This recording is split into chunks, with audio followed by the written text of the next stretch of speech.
Like It or Not with Benjamin Dixon starts now.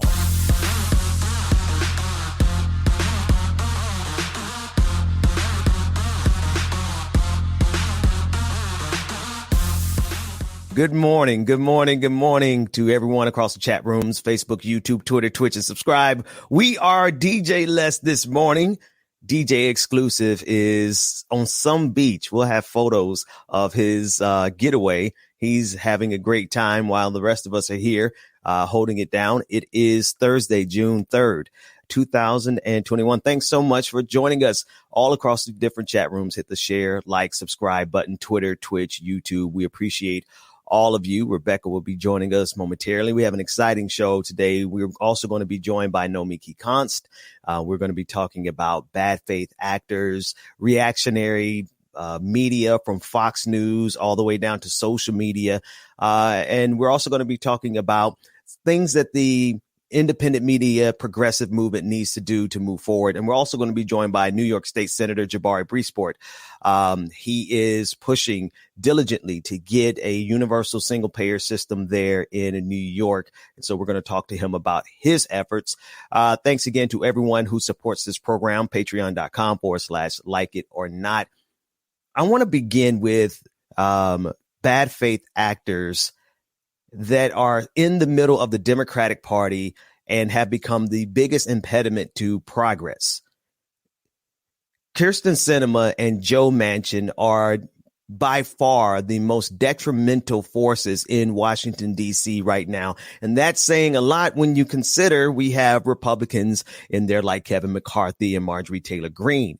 While we focus on them, and rightfully so, you have to consider the impact that people like Joe Manchin and Kyrsten Sinema have on progress in this country. We currently cannot get a voting rights bill, H.R. 1, passed through the Senate because of the intransigence of Republicans. And without the ability for us to get 10 decent Republicans like Joe Manchin thought he thought he could find. Joe Manchin thought that he could find 10 good Republicans, and he could not find a single one. And because of that, we're not able to get progress on the January 6th commission. We're not going to be able to get the information that we need into one of the worst attacks in this country's history. We have to really understand what took place on January 6th. It's not the worst attack in terms of damage. It's not the worst attack in terms of lives. It's not the worst attack in terms of, but in one specific area, it is extremely important that we focus on January 6th. And that's because it was a direct threat from white supremacy marching up the steps of the Capitol, challenging democracy itself. White supremacy challenged democracy on January 6th, and we need to get to the bottom line of it. We need to get to the bottom of it. That said, I want to move to the people who are making that impossible. The bad faith actors in the Democratic Party, Kyrsten Sinema and Joe Manchin. Here's a clip of Kyrsten. She was yesterday. She was traveling the country, and she was at a press conference with John Cornyn, a Republican who voted to not have the January 6th commission. Let's take a look at what she had to say. Well, as folks in Arizona know, I've long been a supporter of the filibuster because it is a tool that protects the democracy of our nation rather than allowing our country to ricochet wildly every 2 to 4 years back and forth between policies. The idea of the filibuster was created by those who came before us, the United States Senate, to create comity and to encourage senators to find bipartisanship and work together. And while there are some who don't believe that bipartisanship is possible, I think that I'm a daily example that bipartisanship is possible. Rebecca, do you see this person? She's like, while there are some, and she really thinks she's doing something, while there are some who thinks that bipartisanship is impossible. I can do it. I am a firm believer that bipartisanship is what's going to save America. The filibuster was something that my ancestors created to hold back Black people, and how dare, or Black and brown people, people of color, poor people, and how dare we stop what our ancestors created. So we just have to continue in this racist, white supremacist way. And that's it. And that's what I got from that. I mean, that was 2 seconds, but all they have to do is exactly what she did and they win. They win. And she gets to put on this facade. She puts on this facade as though she is the reasonable one. She's like, come, let us reason together. Yeah. We have reasoned with you, Kyrsten Sinema. We know exactly who and what you are. You are there to be the foil. You are there to help the Republicans hold the line against actual progress in this country. That's the only thing you're facilitating. And that's actually why she was there. She was there at a bipartisanship event, with John Cornyn as they explored the facilities there for immigration. So she was there but when we need her to be on our side, she gives us a thumbs down, right? She gives us the little curtsy that she gave us in order to insult us for in our attempt to get $15 an hour. Here's a second clip of her. This is the second half of what she had to say yesterday. That John and I and many other of my colleagues in both parties do on a regular basis. So to those who say we must make a choice between the filibuster and X, I say this is a false choice. The reality is that when you have a system that's not working effectively, and I would think that most would agree that the Senate's not a particularly well-oiled machine, right? The way to fix that is to change your behavior, not to eliminate the rules or change the rules, but to change your behavior. So I'm going to continue to go to work every day, aggressively seeking bipartisanship in a cheerful and happy warrior way, as I always do, and showing that when we work together, we can get things done. Clip of her giving us the curtsy. This is what she means by happy and joyous. This is when she had the opportunity to vote for $15 an hour for workers. This is her happily doing her job. This is her saying, no, you don't get 15 an hour. You're not worth 15 an hour. This is where she was bipartisan. This is where she sided with Republicans in order to stop us from getting $15 an hour. It was definitely bipartisan, what we saw there. Because, I mean, I know that she's trying to, make her voice with the Karen Bob and all of that stuff, but make it make sense. You're really trying to fight for something. And this is a lot of fight that she's putting in here. Like she's right there. She said that she was a warrior or whatever. This is not the fight that we need on this side. But these are the ones that represent things that work for them. Right. Everything that they do, everything that they say, if it's going to affect them in a negative way, maybe financially, whatever, or maybe ruin their relationships with the Republicans, which they're pretty much bipartisan in that sense. Right. And they don't care at that point. What matters is making everybody in their group feel good and not the people. The people don't matter, no matter how much America, we the people and all that. We really don't matter to these people. And Rebecca, let me jump in there because I want them to see like this is who she was with yesterday, John Cornyn, right? This is who she wants to be she wants to be bipartisan, but she's the one that's going across the aisle. That's the thing I need. Look at her face. It's like she's not bringing John Cornyn to us. John Cornyn is bringing her to Donald Trump's side of the equation. And while he's not president anymore, we are most certainly underneath Trumpism. And John Cornyn represents that. Like, this is why Kyrsten Sinema didn't even show up to vote on January 6th commission. And she's supposed to be representation of our side. This is why we say, like, it's not all, everybody ain't the same just because they represent or cover the Democratic Party or whatever. Just because I'm blue, I'm with you. It's not like that. It honestly isn't. There are people that still walk or that will adopt ways right when they get into office, take that seat. They will adopt the ways of the Republican side. They will adopt the ways of the dramatic right and because it works in their benefit. The more times they become bipartisan with them, but it's not for the benefit of the people. Nothing that she says, even though she said that she's going to be a warrior, a fighter for us. She's a fighter. And the filibuster wins, that we need it because it's something that has been in our history and it's something that's meant to work, but not for us, not for the people. Right. And that's what I hear when I heard her saying, that was a lot of fight that she put in, but it was 2 seconds when she said no $15 for y'all. Right. And and therein lies the problem, right? You said it. She absolutely is bipartisan on behalf of the Republicans. And she's always on that side of the aisle. And this is why you can't vote blue no matter who. This is why Democrats, when you tell us to just vote blue, then this is what we end up with. It's almost like anything will do. No, any old Democrat won't do anymore. We're well past that. Yeah. We're so far past the day where we're just going to vote for you just because you're Democratic, because then you give us people like Kirsten Sinema. Yep. That's what we end up with. And if that is the strategy, if the only strategy the Democratic Party has is to tell us to vote blue no matter who, then we're going to keep ending up with Joe Manchins. And we're not going to be able to pass H.R. 1. We're not going to be able to get voting to push back against all the things Republicans have been doing across this country since they saw black folks show up to vote.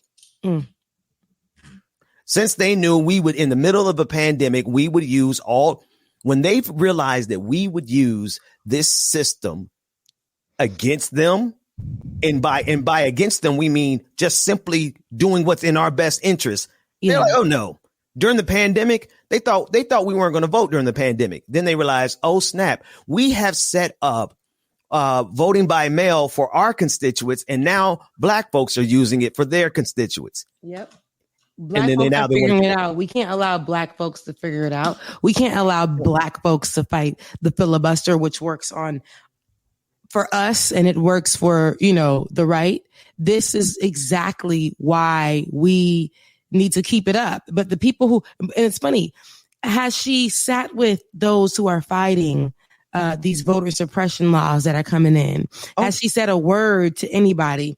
And they're fighting the filibuster, but you are supposed to be working with us. So we ain't even together over here. And you talking about bipartisanship. And she is literally the reason we're not together over here. She's stands the perfect in the example. way every single time. She stands in the way of progress every single time. Joe Manchin stands in the way of progress every single time. There's a list of other Democrats who stand in the way of progress every single time. And it's all too convenient. It's all too convenient because it works for them. They get what they want. She gets the notoriety. She gets to travel the country. She gets to be senator. He gets to be senator. They get all the benefits. They get all the rewards and leave us with absolutely nothing. Every single time. And this ain't nothing new, but it's good that we get to have her as an example. She showed herself, and we said that every single time that she is in the news, we are going to recall that moment, because she's going to always try to come back I'm fighting for you guys. I'm here for you guys. I want us to win as a people. No, you didn't, because on this day when you danced and praised, run it again, David. You wanted nothing. You didn't want us to have not a thing. You didn't want the growth of the people. No, run there during the curtsy. Yeah.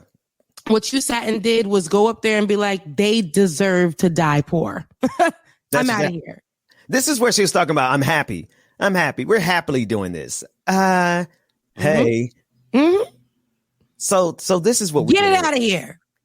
That's exactly what she said. She was out of there, and she wore that dumb outfit with it. It was just a dumb.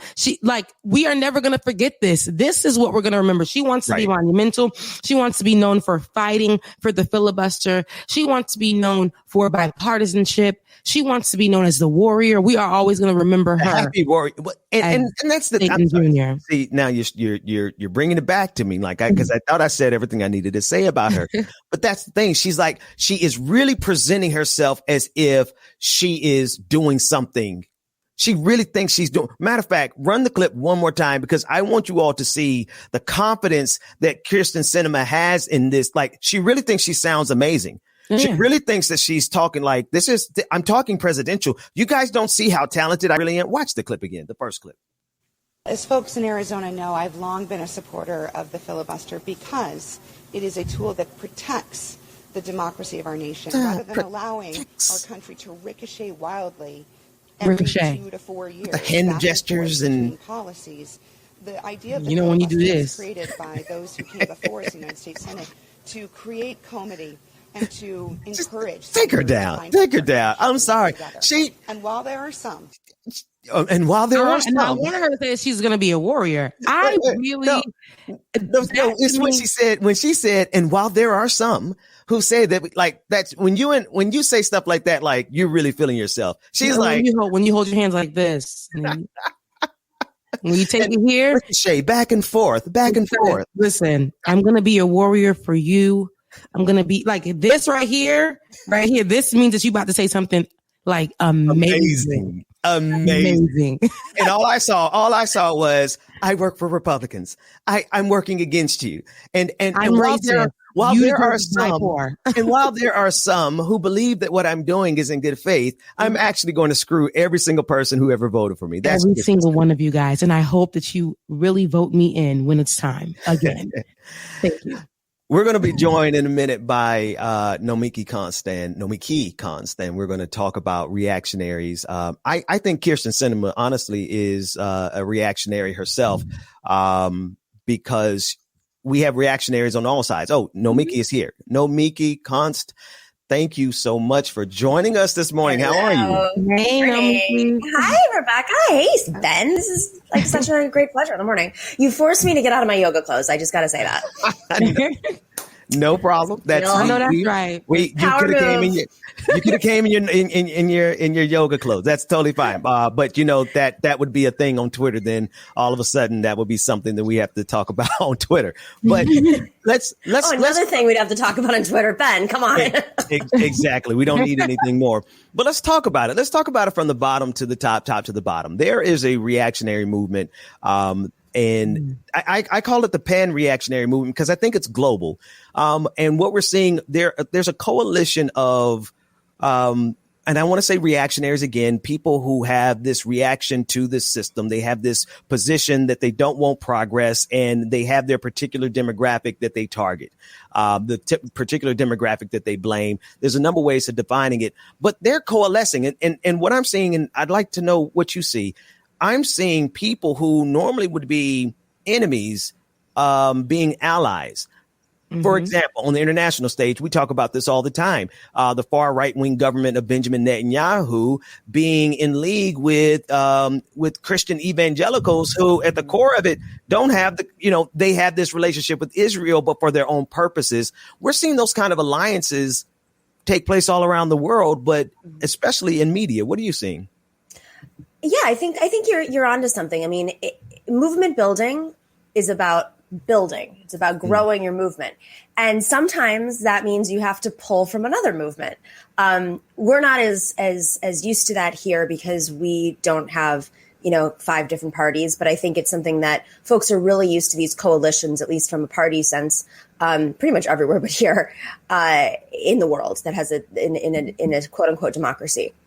So, I think the idea is not foreign to a lot of people. I think what's particularly concerning right now is you're seeing this happen globally, where in places where 2 parties have been dominant, or the establishment has been, whatever their version of an establishment party is, they're weakened, especially if they're a neoliberal democratic, quote unquote, like left center establishment. And you're seeing young people, not as willing to engage with them. And also simultaneously, these establishment groups, these center left establishment groups, similarly like not interested in like aligning with them, which is a great move on their part. Be the Democratic Party. It would be, I'm in Puerto Rico right now, it would be like the Commonwealth Party here, or, it would be Macron's party, or it would be, but a lot of them will have like a figure that's really popular, kind of keeping that force together. But there's an opportunity, right? And as you're seeing the left grow at an astronomical rate globally. The ideas of the left are becoming more and more popular, whether or not folks identify with it. I think there is a strategic opportunity for the right wing and capital interests to come in and try to disrupt that. And until we as a movement collectively understand that we are in warfare to keep our coalition growing, which it is, we have to be they're going to do all they can to divide and conquer us, to try to split us up so they can build their coalition. Yeah. Their coalitions. Let me unpack. Let's expand the conversation there, right? Because this is happening on multiple levels. We see this happening in terms of our global alliances. We really do see a fundamental shift and potential shift in the alliances that we see on the global stage. But we're also seeing it in national politics. We see the split that Kirsten Sinema and Joe Manchin present in the Democratic Party, which keeps us from getting just a modicum of progress, right? But they serve a similar role of dividing dividing and conquering. And we see that same split in media. We see that split all the way down to social media. Talk about it from the national level, from the national point of view, where right now, essentially, this idea of bipartisanship has become the very tool that is used to divide and conquer any progress. Did we lose Nomiki? I'm here. I'm sorry. That was my fault. There was a leaf blower outside. I was like, you don't want to hear that. I don't understand how after like a year of this, more than a year of this, I still don't understand how these things work. Yeah, I'm with you. So it's interesting because I'm all for bipartisanship when we're in the minority and we have to get things passed and we have to find somebody to come to our side, like Bernie Sanders had to do many, many, many times when he would propose legislation. When you got to get things passed or move through or make a point or whatever you have to do to get legislation through, sure, you might have to be friends with someone from the other side for that one goal. But we're in power. There's no need for bipartisanship. We got the power. We fought for the power. We raised the money for the power. The whole country was ignited, largest turnout in history. And that, I think, this dance that President Biden is, I saw this article yesterday where he was quoted basically like saying, calling out Manchin and Sinema. And it's like, you can't just, that's a foil. He's using them as a foil. Don't call them. That's exactly the strategy is, well, we can't get anything done because of these people here. I'm not going to say here. Right. And I think like ultimately, this idea of bipartisanship should only be in our vocabulary when we are in the minority. It should never be in our vocabulary when we have the power. Because that's where Republicans have it. That's where Republicans keep that conversation. When they're in the minority, then they want bipartisanship. I'm sorry. Go ahead, Rebecca. Mickey, you pointed out something I think that is very important. And I don't understand why in the Democratic Party, when we didn't have the power, we were working a million jobs trying to make sure, hey, we're going to fight this. We're going to do this. We're going to come together as Democrats. We're going to do all of this. We have fought for this power. We have gotten it, no thanks to people like Kyrsten Sinema, but for the people who are actually doing the work and who have been out here doing the same thing, pushing for change.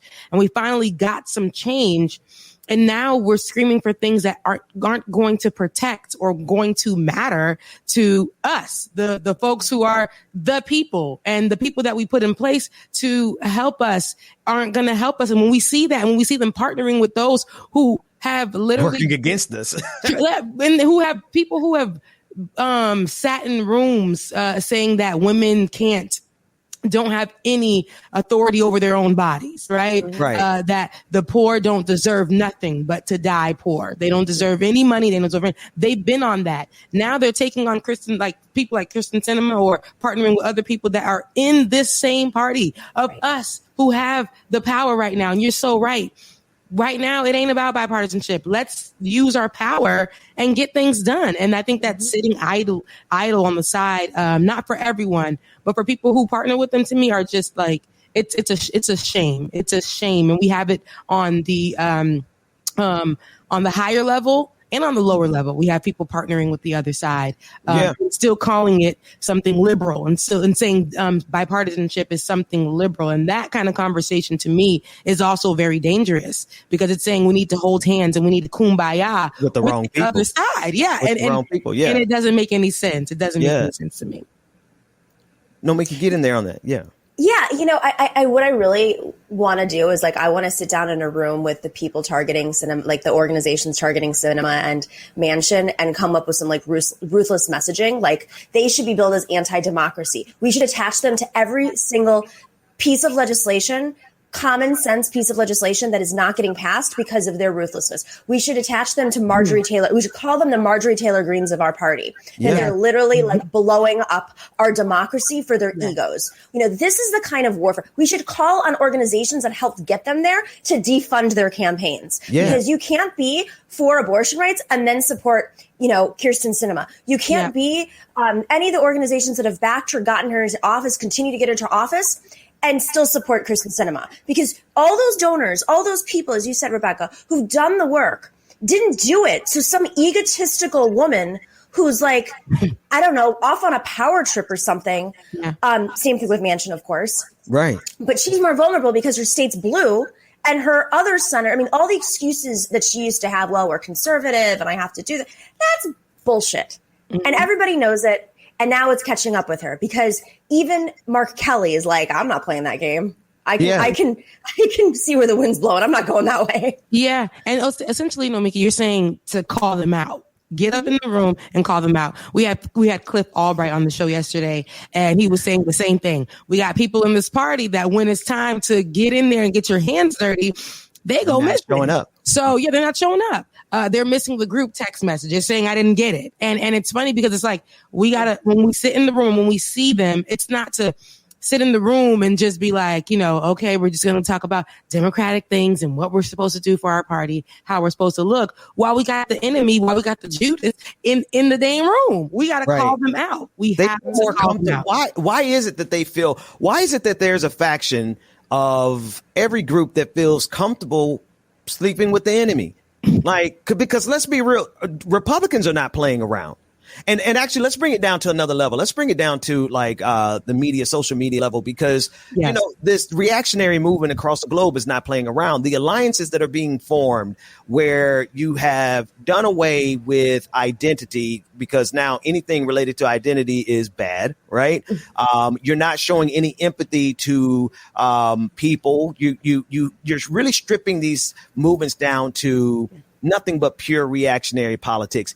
But we see there seem to be people who are allies with ours, quote unquote allies of ours, who are happy reaching across the aisle to work with right wingers to get some imaginary goal that they never seem to get. We never seem to get what we go into the relationships for, Nomiki. They always seem to get their goal. Talk about that for us. Yeah, I mean, and I think this goes back to kind of the assault on unions. Started almost a half a century ago at this point. And, think about that. When labor was weakened in this country and stripped, the Democratic Party as a whole just changed, functionally changed, behaviorally changed. And so we've lost those instincts. I mean, even labor now has changed. Aside from this, you don't bargain with the enemy and just say, okay, fine. That's not what a strong union, a militant union does, and that's not what a strong party does that really believes. I mean, if this faction that's supposedly left, right, which I don't buy, and I think that's starting to catch up with them, but if this faction that is supposedly left that's dancing with the right really is, doesn't want to talk about identity and just wants to talk about economics, great, let's talk about economics. Oh, crickets. They don't even want that. Not at all. They're not. So and I know we're jumping back and forth between multiple levels here, but I think it's the same. When Kirsten Sinema goes over there to work with Republicans, they don't get what Democrats want. We get what Republicans want, period. And when we have factions on the left that jump across the aisle and work with right wingers and conservatives and libertarians in order to get whatever the goal is for that particular week, right? Yeah. We never get what we want out of the deal. The conservative side, the reactionary side, the people who have no problem with gunplay because they believe in their Second Amendment right. Those are the people who kind of win these revolutions after these revolutions are fought. So it operates on multiple levels. But it's the same result from Kirsten Sinema down to people who want to make alliances with the right. And go ahead. No, go ahead. No, go ahead, Rebecca. Go ahead. So I want to take it back to the social media. I know, Ben, you were saying there's so much that we can't can do on social media when we talk about this particular discussion, when it comes to bipartisanship, when it comes to separating ourselves from those in our same party because we don't align with that. And I know that I've seen you and Ben have the conversation where it's like, oh, hold up.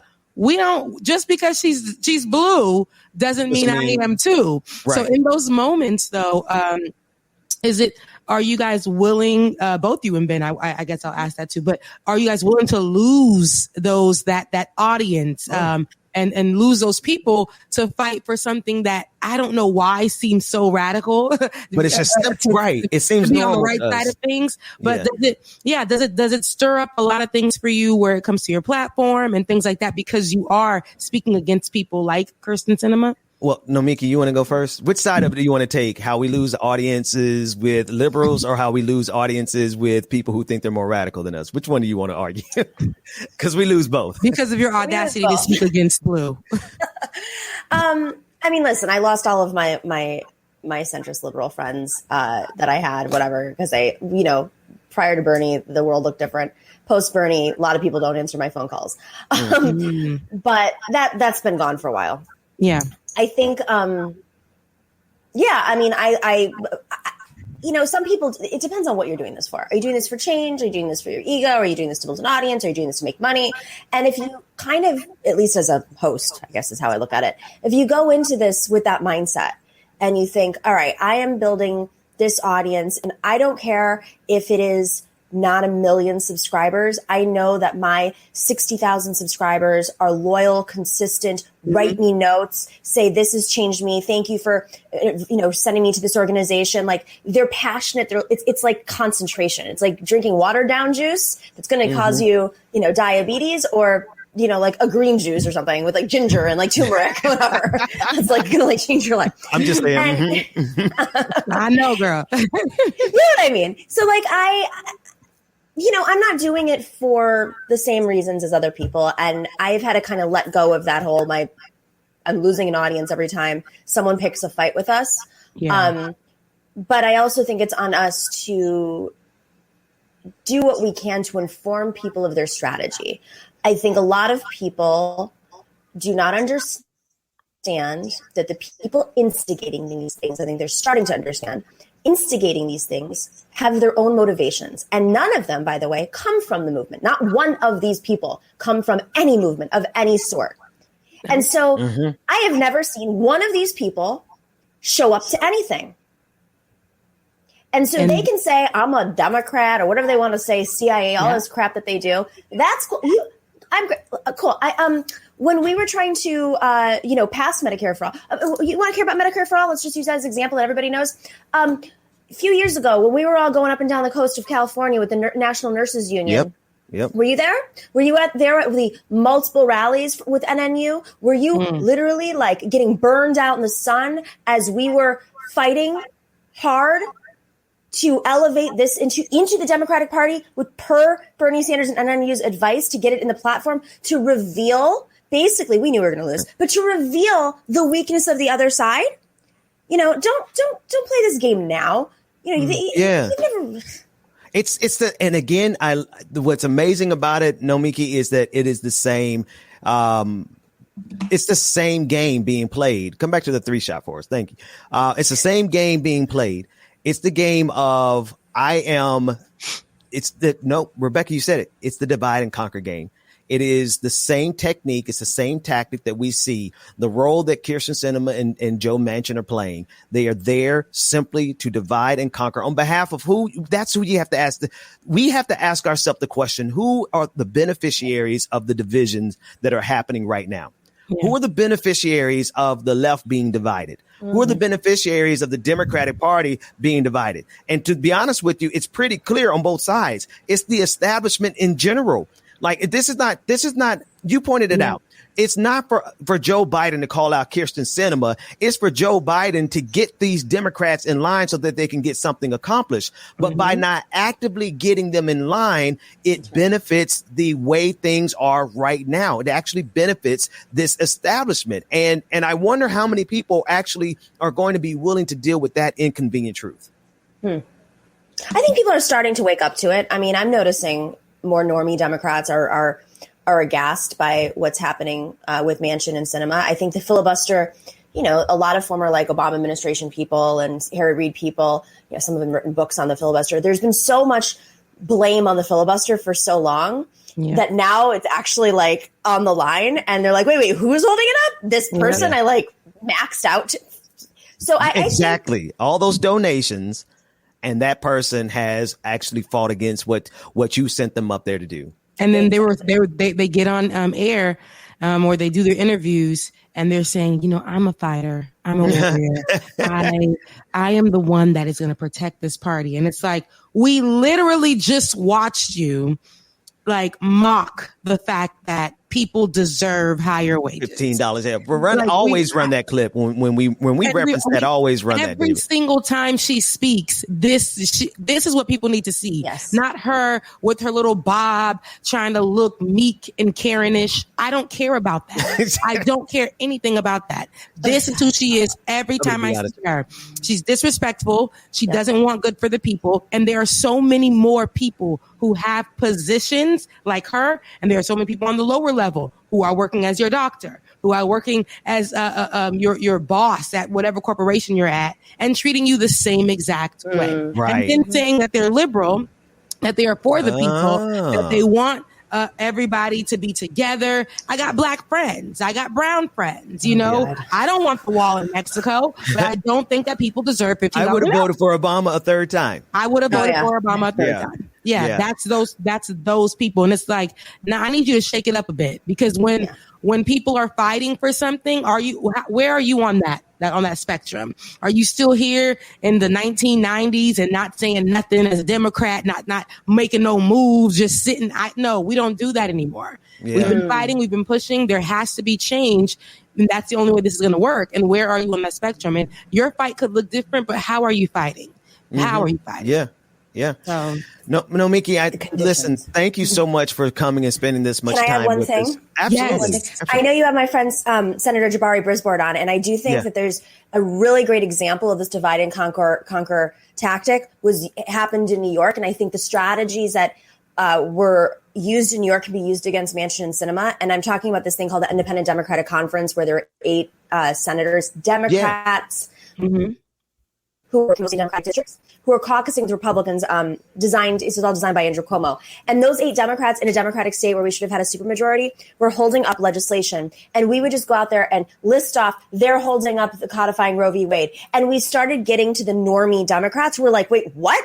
I thought we were in a Democratic state. I had no idea my senator was literally caucusing with Republicans and got bigger offices, et cetera.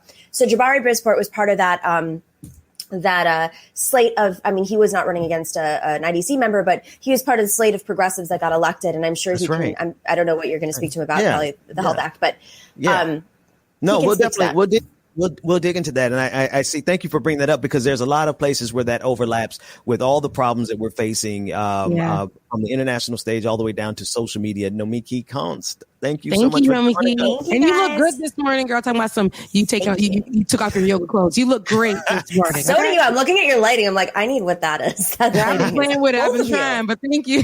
Thank you. Appreciate it. Have a wonderful morning.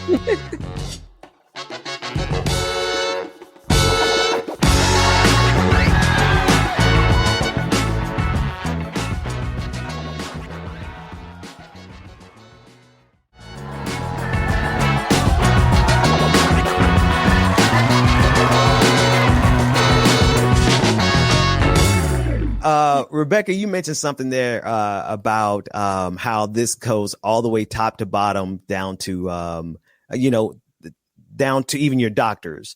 And it reminded me of the story I want to hit real quick, because it is the story from the NFL. It's an interesting one. It is the NFL is pledging to halt their race norming review of black claims.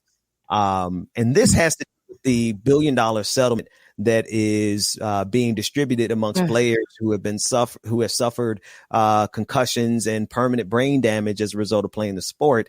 The payouts to black players was reduced because the NFL, their algorithm assumed a lower level of cognitive ability from these black NFL players from the jump. So it automatically assumed that you had lower cognitive abilities if you were black. Yep. And so now they're having to stop this because it has been, it was discovered and exposed throughout this lawsuit. You can see.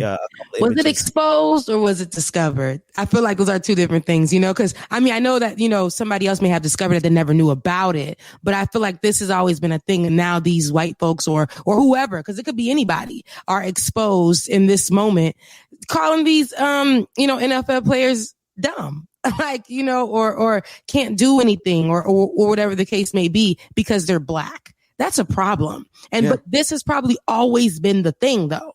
right? If we go back in history and we look at how they view our athletes, and they're just good for, there's a big black man, that's all they're good for. No education, no anything, but that's a big black man, and what he can do is throw a ball. That's it. You know? Well, here's the additional information on this story, right? Because this is a story where the good intention of probably some liberal, love y'all, but yielded the same racist results as what you just described, Rebecca, which is the underlying assumption that black people are just, have lesser cognitive capacity. This was done, according to, it was done by the NFL for a specific reason that actually they thought they were doing it for a good reason. Right. And it was a way to, let me give you an example. It's almost like instead of addressing the underlying reasons that the SAT and these aptitude tests are inherently racist. Yeah. Right. Instead, they might do like a curve system or they might put in an algorithm like the NFL and say that, oh, well, black people just have lower cognitive capacity. So instead of addressing the issues with these tests that assess your cognitive capacity, and because they're rooted, we all know, like the way you're raised, all these things are really based on how you're raised in your environment and what you're exposed to. But instead of addressing the problematic nature of the system, what they do is say, we're going to give black people an advantage by lowering on average what we expect their performance to be. Yeah. You see what I'm saying? And this is what the NFL actually did. Now they're in a situation where they have to pay out this money, and all of a sudden they're like, this backfired because now this makes us look hella racist. Yep. And see, instead of addressing the system, it exposes us as being hella racist. Exactly. So, and they can't really run as fast. They can't really think and put their words together. The quarterbacks can't really, learn the plays. They don't really know the shapes and the letters, and it's funny because you guys they are a part of why a lot of these players, to me, they're a part of that culture and that idea that black players aren't smart or whatever, because they'll be the players like 15 years old. Like I said, they see a big black boy. They see and they'll go and recruit them and tell the mom, I'll just give you this money if you give me your son, and have him move way across God knows where, live with us and in this whole environment, and shake them up a little bit. And we'll make sure that the teachers just pass them. Yeah. That's it. And they don't really have an education. We won't allow them to continue their education because we feel like the ball in their hand is more important. We'll take care of the rest. They are a part of that whole mess too. But that whole idea, I know, there's so many people, even white folks. It goes back to what we were talking about yesterday when it goes to athletes. They own them, right? They feel like they own them and they can do whatever they want with them. So it doesn't, if we want to call them stupid, we can. We own them. If we want to do these tests to recognize that they are, that's fine. Not considering and it's only what they believe, not considering. I don't care if it was a good liberal that may have been behind trying to do this, to do something good, right? Because as we can see, they're not always on the right side of things. And they may be working with those in the NFL to have this particular idea when it comes to our brown and black players. But it also, to me, just makes it,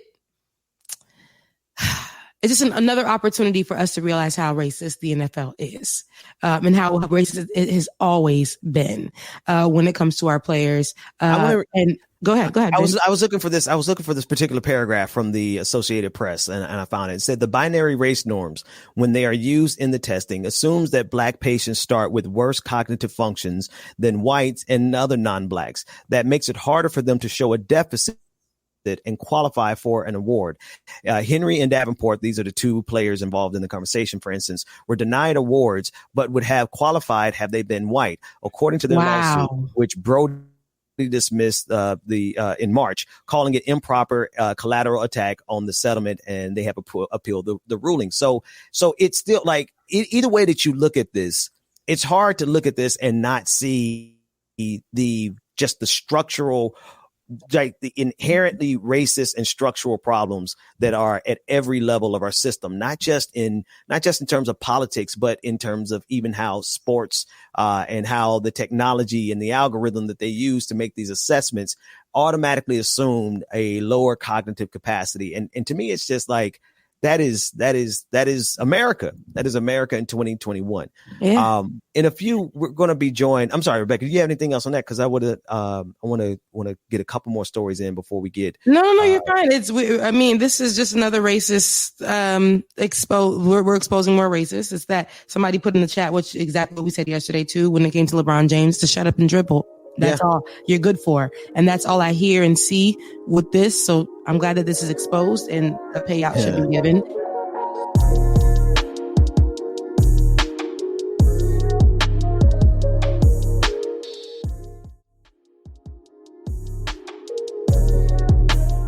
Now, here is a bit of good news. This is the flip side. Here's some good news. Yeah. Ally Bank is dropping all of their overdraft fees.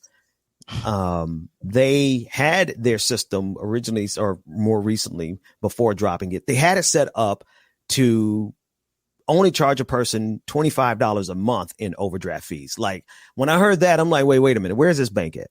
Okay, because most banks charge you $35 for every little thing that you do. We talk about that all the time on the show. You go get a $3 cup of coffee, and the way Bank of America got you set up, they gonna snatch out. Because they charge you twice, because they charge you for not having it, and they charge you again because they had to take out of their money. So now you get double charged, $75 for a $3 cup of coffee because you wouldn't have 25 cents. You felt that in your spirit. I feel it. I feel it in my spirit every time I talk about overdraft fees. We sat next to each other and looked at each other's overdraft fees. Just talking about overdraft, and then be on the phone trying to type stories at the same time. We can figure out how we gonna eat lunch. Hey, look, listen. Let me tell you something. Like, you dealing with America and these overdraft fees, like, you have got to become a master negotiator. You got to really be able to. I never forget. I told Bank of America I was calling my congressperson because I knew this was years ago. I didn't really know anybody, but I knew somebody who worked in the office and knew somebody, right? But I told Bank of America, I am calling my congressperson. I am calling the Senate Finance Committee. I'm sending emails, and then they end up refunding me like $400 in overdraft fees. Amen. The real question is why do we have this system set up in this country in the first place to take all this money from people who don't have no money to begin with? And I'm sorry to cut you off on the Ally Bank story. But even with Ally Bank, the fact that you guys are charging us $25 overdraft, let me just stay overdraft. When I get the money, I will pay it back. Right? It's like, I owe you. You let me hold my money. You let me just hold my money here. Yeah. And you're supposed to be protecting my money. Right. And because I decided to, like I said, didn't have 1 cent, 3 cents. I don't know. It's happened to me. I don't know about you, but this is my story. $38. Okay? They will charge me $70. $25 is still too much. That is my gas, bro. That's my lunch for the week, man. Like, that is a lot of money. And when if you see that somebody doesn't have it, why charge them for not having it? Because you got to make their money somehow. And Bank of America, I just read a story about 2 weeks ago, raised billions of dollars every year overdraft fees in 1 year. 1 year. They raised billions of dollars in overdraft fees in a year. Yep. And they have a system set in place that will send you emails to notify you when you are below. They just changed it from $25 to $100. They did. Wait a minute. Wait. I got to cut you off there because I'm like, listen now. This is harassment. Listen, if I got $100, as y'all can tell, I've gotten that notification before. If I got $100 in my bank, don't bother me because I got money. I got money. Let me move it over. Stop playing with me. Stop playing with me. And it gives me anxiety because it makes me remember those days when they would send me that. And I would be like, oh my God, am I going to get an overdraft fee? Oh my God, oh my God, oh my God. Like it gives me anxiety. Okay. Cause I got that notification this morning. And I was it's harassment. It runs up my blood pressure when you do that. High. And it's like, hold on. Let me move some money over. But we should not have to live that type of way. I just don't believe that. And there are so many people, and this was a lawsuit that they, with Bank of America because of the $1 billion or whatever that they raised in a year. A woman, like I said, was charged. I don't remember. It was like 20 something dollars. She was supposed to pay something, supposed to come out because her bank didn't have it, and was like, they charged her twice. Yeah. Twice. Easily. Again. So she sued the hell out of Bank of America. That's a class action. And class action lawsuit. One I said, is my name on that one too? Was my name in there? That's why I didn't join that one. I didn't join that particular because the amount of money that they were going to give me back was less than I could get back by calling them and talking to them and letting them know I would call my congressperson. Right. Like, and so we're encouraging everyone who's watching, get on that phone and harass them. These banks have been harassing us and getting money out of us and breaking us. I mean, taking money out. You already don't have any money. And the banks are more than happy to put you in the overdraft to the tune. I believe in 2020, they made somewhere between 20 and $30 billion in overdraft fees. That's a poverty tax. That's their way of saying, we'll take more. Why? And I will. I can't even go there. I ain't gonna do it. But David was saying that Ally is 100% online. It has no location, so no overhead. And that's his bank. He said that he made the switch years ago because they reimburse all ATM fees. But yes, you guys are yelling at me. I definitely should be switching over outside. But I have another bank though, which God bless me. I did move on to another bank. All these banks, but you said it like. All of them do this. Now, Ally might be online, outside online. People got Cash App still trying to so it's all some Cash kind App, of. We need y'all to get that together. Go ahead. I'm sorry. We need y'all to have a real customer service number.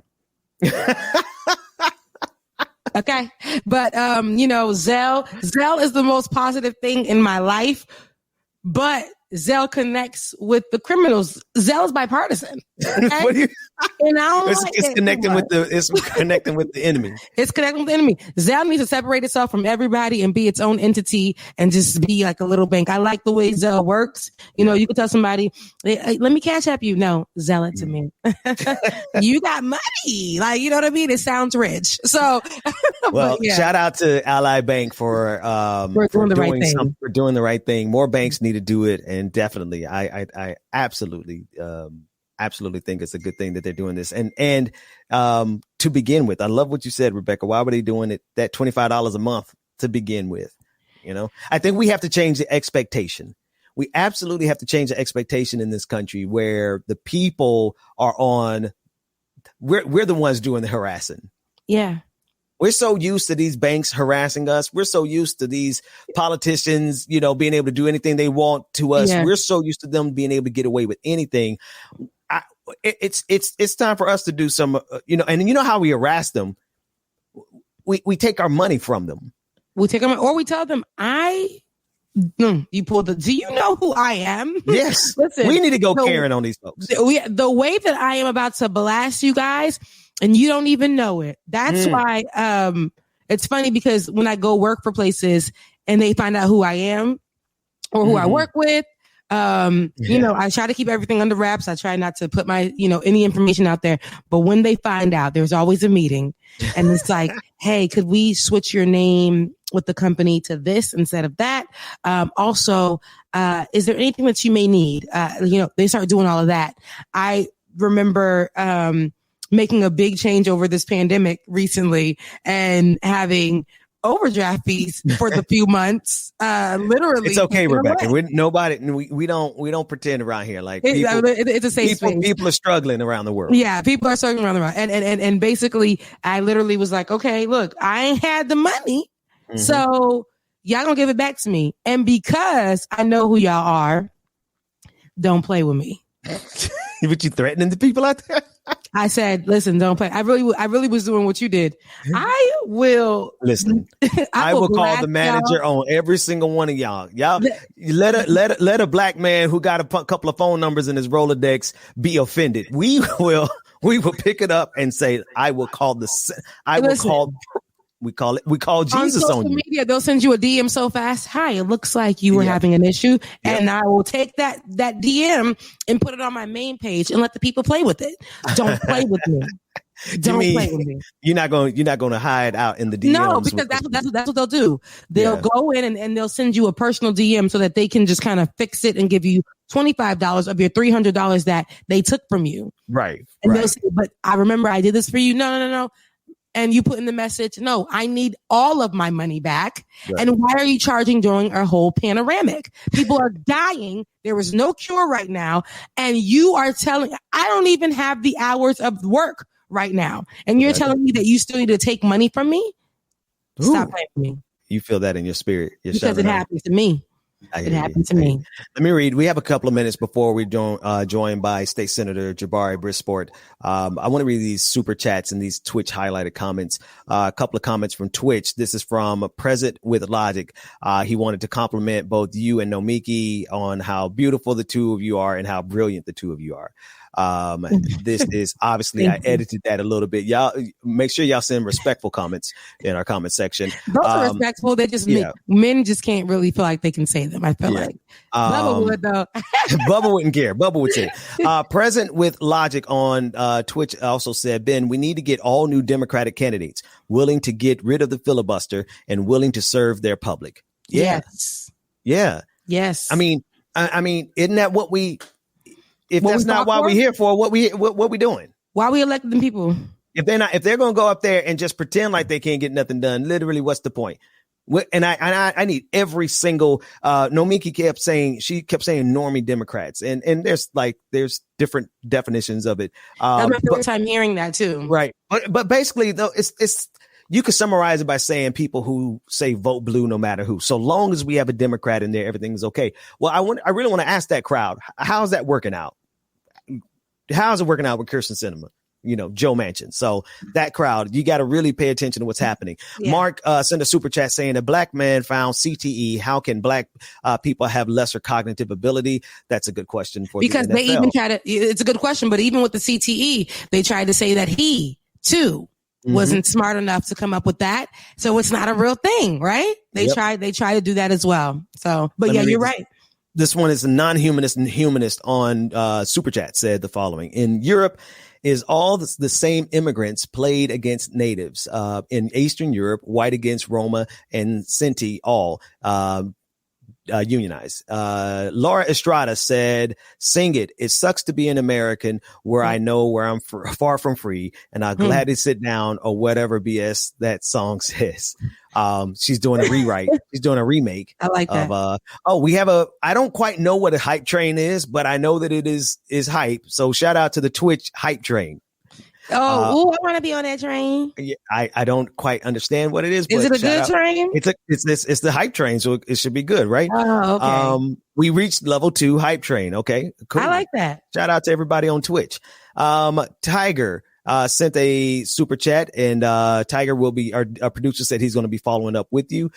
Said, hey Ben, pretty sure I'm about to be fired because I have asthma. I dropped you all an email about it. I think I'm going to need some pro bono attorney work. Okay, so we have a large audience. Anybody out there, David will get that information and get the state. Because we can put our audience to action and get some stuff done. So David, follow up on that and make sure we share information wherever we can. All right. In a moment, we're going to be joined by Jabari Brisport, and he's going to be talking about the fight in New York for a single payer Medicare for all styled universal healthcare system. It's important that we have this conversation because there are forces fighting against it in a really significant fashion. And so we're going to discuss that. And so, Rebecca, let's take a quick break. Yeah. And David, let's run that Revel Day still fly. I want to get good energy going in here. Yeah. Everybody say hello to somebody in the chat room. Say good morning to someone, East Coast, West Coast, whatever time zone you're in. Tell us where you're from, more like it or not, when we come back right after this. Could really use a change of scenery. Yeah, everybody smoking all the greenery. Yeah, close the match 'cause they were handed down to me, but I'm still fly. I'm still fly. I know. Life has never really been fair. So put your fist up in the air. Say yeah. Welcome back, folks. I was like, okay. David, go ahead and bring on Jabari. Jabari is, hey, my friend, thank you so much for joining us. State Senator from New York, Jabari Brisport. Thank you for coming back on the show. How are you today, man? I'm great. I really appreciate you giving me a chance to come on and chat about this. I can't thank you enough, man. Oh, no, absolutely. When I saw you tweeting about it, listen, we're for Medicare for all. We're for a single payer system. We are for changing this system fundamentally from a philosophical perspective, even because you and I agree that people should not be making money profiting off of the sick and the dying. And you guys are making progress to that end. Tell us about what's happening in New York.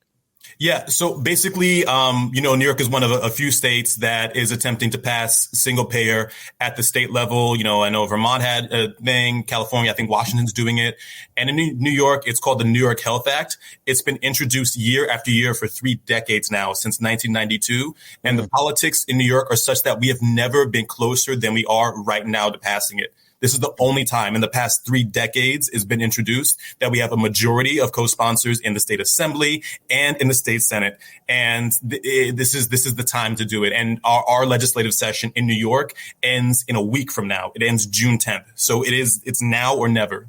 It's now or never. Here's the thing that I think a lot of people tell us what are some of the impediments that you're seeing? What are some of the opposition forces that you're seeing that we can use our energy to publicly address? I mean, the main opposition force right now is inertia. It's lobbying from insurance companies, from the right, calling and putting pressure on legislators to vote no or just to stall it. And honestly, the problem right now is not that it might come to a vote and be voted down. The problem right now is that it might not even come to a vote. So we need intense pressure just to bring it to a vote. I'm convinced that if it comes to a vote, it will pass.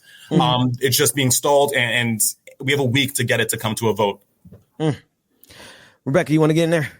Yes. When it comes to the New York Health Act, what are some of the specific things that you would say that are in this act that would, not to say that none of it is not great, but what are some of the specific things that right now would be something that people would help people in the right now? What would they get? What would drive them out there? What is the motivating factor? Tell us what is so good about this bill.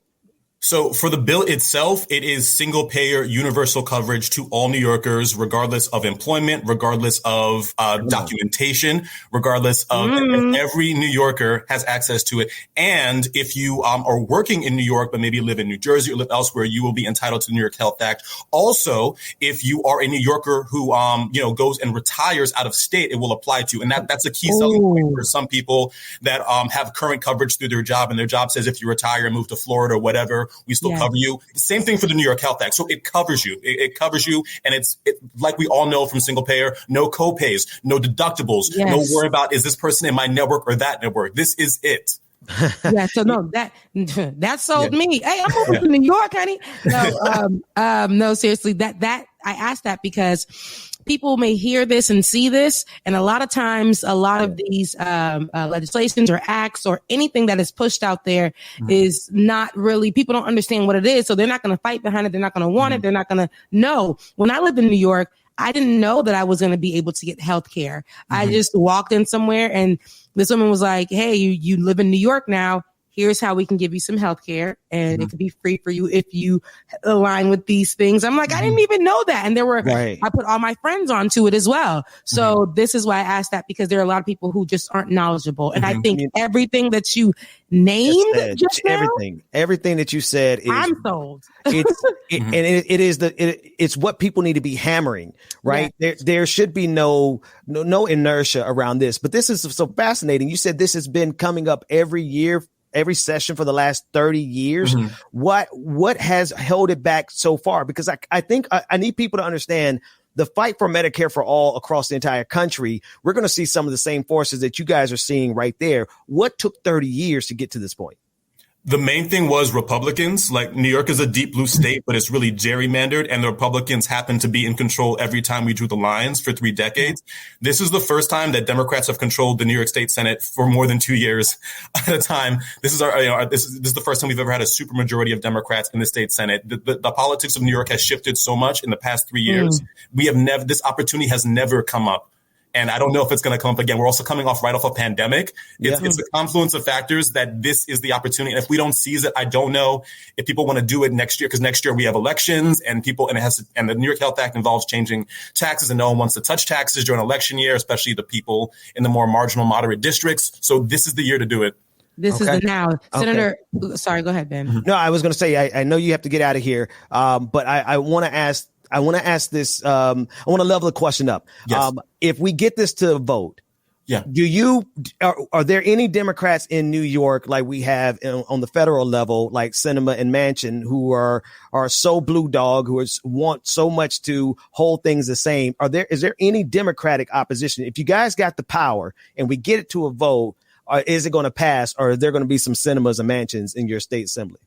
We have some blue dogs, but the thing about the Democratic Senate right now is that we have a supermajority. So what's great now also is that we actually don't need every Democrat to be on top of it. Wow. We have Sinema's Mansions ideologically, but in this case, their votes don't matter. We have a majority of votes, even if they vote no, which they will.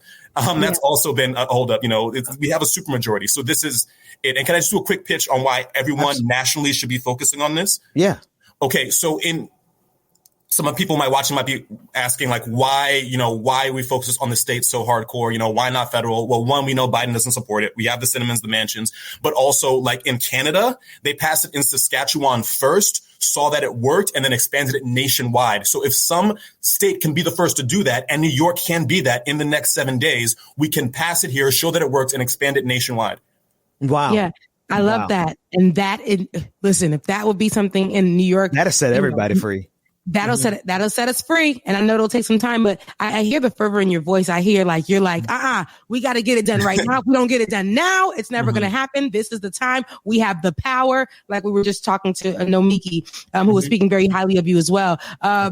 She was saying, like, right now we need to be using the power. Everybody else is on the side that has, that's the Kirsten Sinemas. Okay, bye. Because we got the power right now. Let's make sure we move on it. Let's take advantage of this opportunity now, and let's get it going.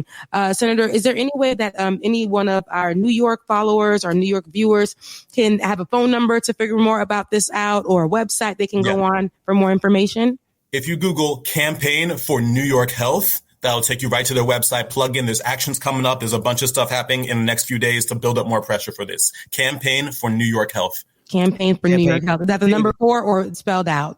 It's spelled out.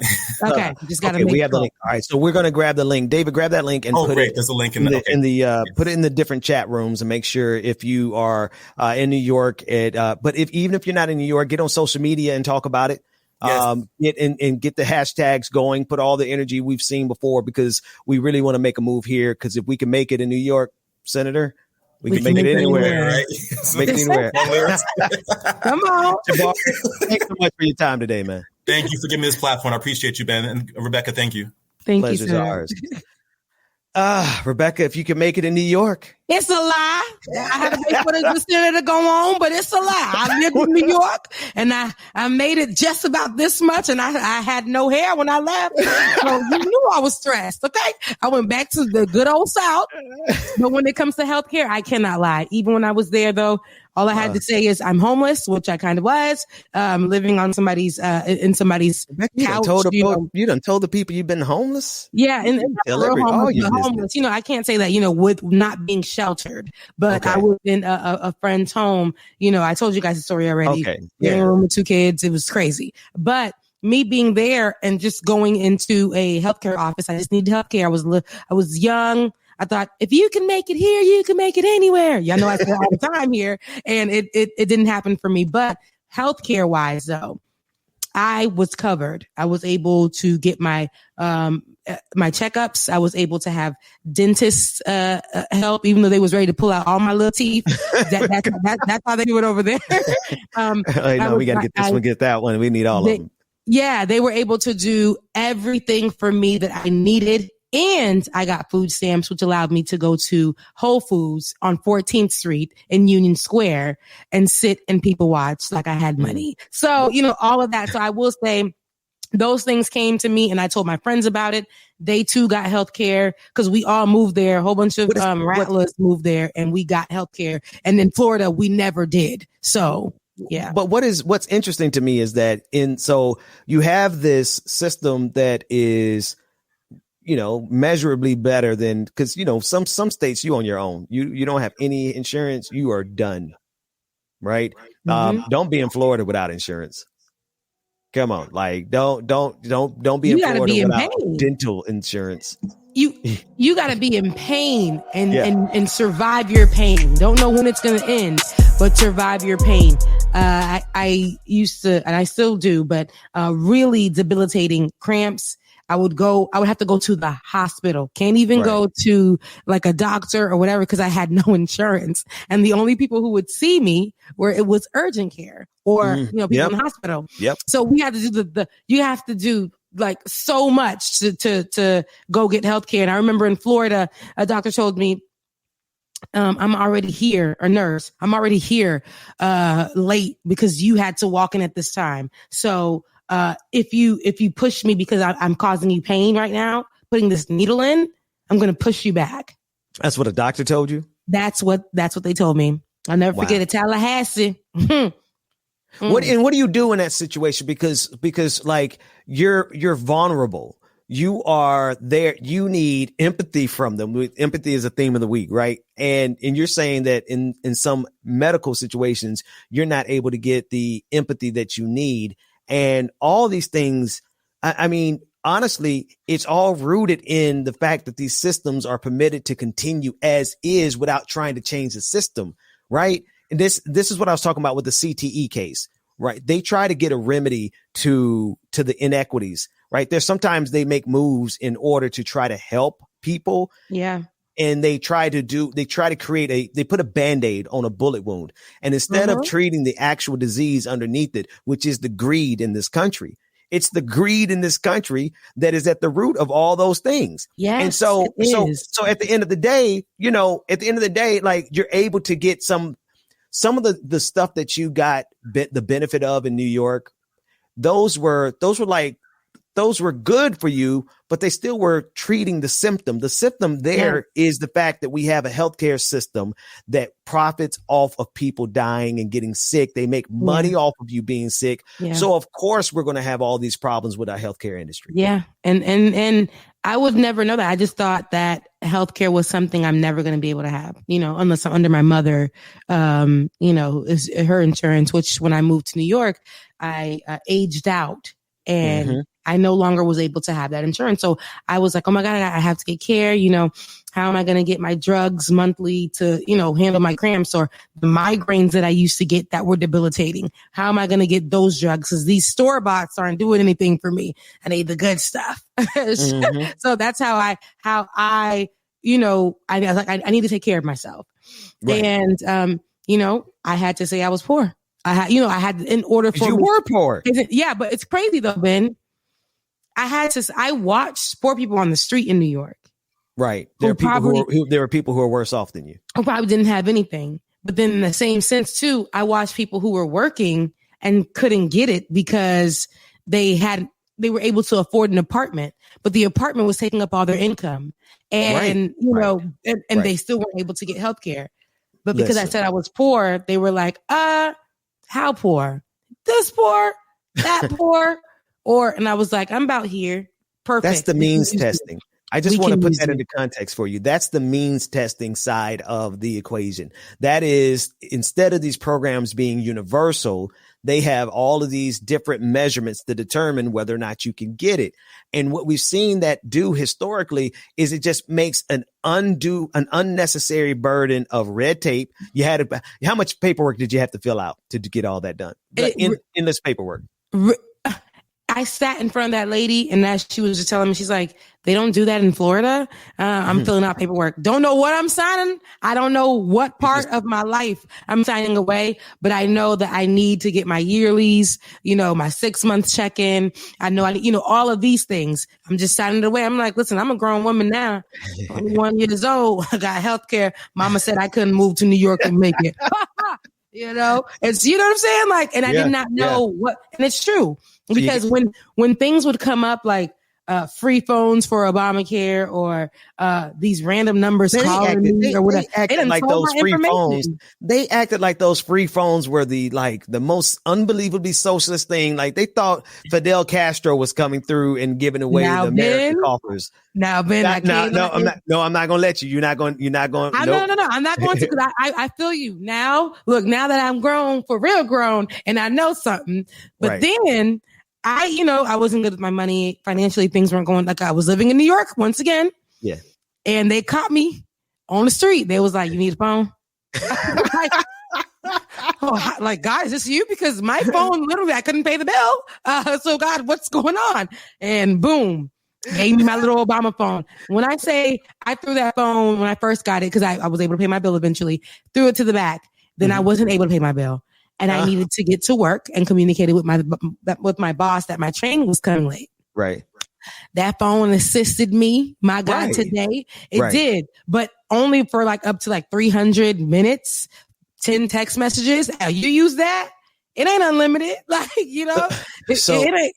The thing is with all that, Rebecca, is that that's, it's a Band-Aid. It is a Band-Aid, but it's also like, you don't have to be ashamed of going back and forth to grab some assistance to get some help because we all out here just surviving. Yeah. If you really think about it, we are all out here on the edge. People don't want to talk about their financial insecurity because it's a shame, right? Yeah. One of the most embarrassing things in this country is to be poor. Yeah. Because look at everything that they put on television, everything that they show us, all the glamour, all the glitz, all the fame, all the fortune, all of the billionaire did this, billionaire did that, this yacht party on Instagram. Oh, I went on this yacht party. Now y'all renting yachts because y'all got to keep the yacht party up, but y'all running y'all accounts into the overdraft. You're trying to keep up with this system and what they tell you have to have and what you have to need. And that's the way they catch you. They get you in that trap. And once you're in it, you go to New York, think you can make it anywhere, but you get locked in. And for the rest of your life, you're trying to survive. And you're trying to survive. Why? Because, I can get free healthcare. I can get this. And I always tell people in New York, I was healthy. I was fed. I was clothed, but I was miserable. I could not even look at buying an apartment. I had to be with other people every single day in a small My freedom was taking a walk to the train. I was miserable, getting up in the morning, having to, all of this and not having your own space. And then having to, I had a friend who lived in one of the best parts of Brooklyn, and, a few white girls that I went to church with, and they invited me over. She's like, come on into our space. We go into the space when it's the summer and the whole building's air conditioner isn't working in that building that they renovated. Oh man, that is it's enough. But there were 4 girls living and this is my living room right here, but you guys can't really see the whole thing, in an open space like this, and only one bedroom in there. And one girl lived in the bedroom and 3 other girls lived and got the corners of the spaces. Yes. And one girl had to there was a little space at the top that was just small. You couldn't even walk into it. Right. There's the stairs that went up there, and it was basically like to store things. She made it into a small bed area. And when and she's tall like me, she had to just squeeze herself in. I'm trying. I'm sorry. I'm not laughing at her, but wow. And I remember walking in there and watching this renovated apartment that these girls were paying probably over $3,000 for, and they were sharing it. And it was so hot. One of my girlfriend's faces was turning red. You know, she white. Turning red. And the building AC wasn't central or whatever they call it. Right. It wasn't automatic. It was a window unit. Yes. And so we walk into it and she just runs over to the sink, splashing cold water on her face. But her life there was considered luxury. It was a gentrified part of Brooklyn. And I said, I got to go back home. Got to go to the South. I got to go back home because this ain't it. But, you know, like you said, it's like, it's almost this whole thing, this whole idea that is sold to us.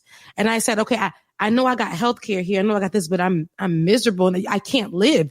You can eat. You will be nice and clothed. You will, you know, you have insurance, but you can't live there. Right. It's impossible to live there. And then here in Florida, well, I don't live in Florida now. I'm in Georgia. But here, you got to get a job. Make sure you have a job that will cover you for insurance and have a car. But you can definitely find you a nice place, okay, for a little something. Whether it's rented or it's bought, you can really work with that. But you see, it's like a give or take, and people have to choose. What struggle, Ben? What struggle are you going to choose that works with you? Doing. People are having to choose a struggle, and in Florida, you got to have a car. You can't. Everything's so spaced out. There's no public transportation worth anything. The whole point of it is that these people have commodified our survival. They have monetized survival from living to food. You know, you pay for water. You're paying. I mean, soon we're gonna have to be paying for air. Right. They have commodified every part of our life. They've monetized it. And the part of our life that they're milking us dry for is survival, sheer survival. Yes. We're having to survive. We go to the hospital and get a $10,000 bill for a 2-hour visit. Right. Yes. Our system is broken. And what Jabari is fighting for in New York is a significant shift in the right direction. In the right direction. It is. We got to move in that direction of we got to stop. We got to decommodify survival. We got to stop letting this system charge people to live. Yes. To breathe, to drink water, to see a doctor. Those are things that people should not be commodifying, but that's exactly how our entire system is set up.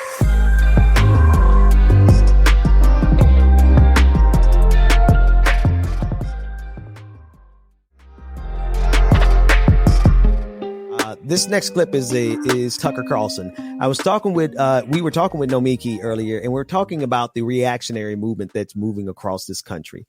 One of the most insidious voices in that entire conversation, again, is Tucker Carlson. And we bring him up because something's got to be said about this guy having enough power to be able to spread lies, not only about race in this country, but even about the pandemic. But here's a unique clip because he combines his racism and the pandemic and managed to both attack wearing a mask and getting the vaccine along with attacking race in this country. Take a look at this clip. Everybody agreed that segregation was the worst thing this country ever did.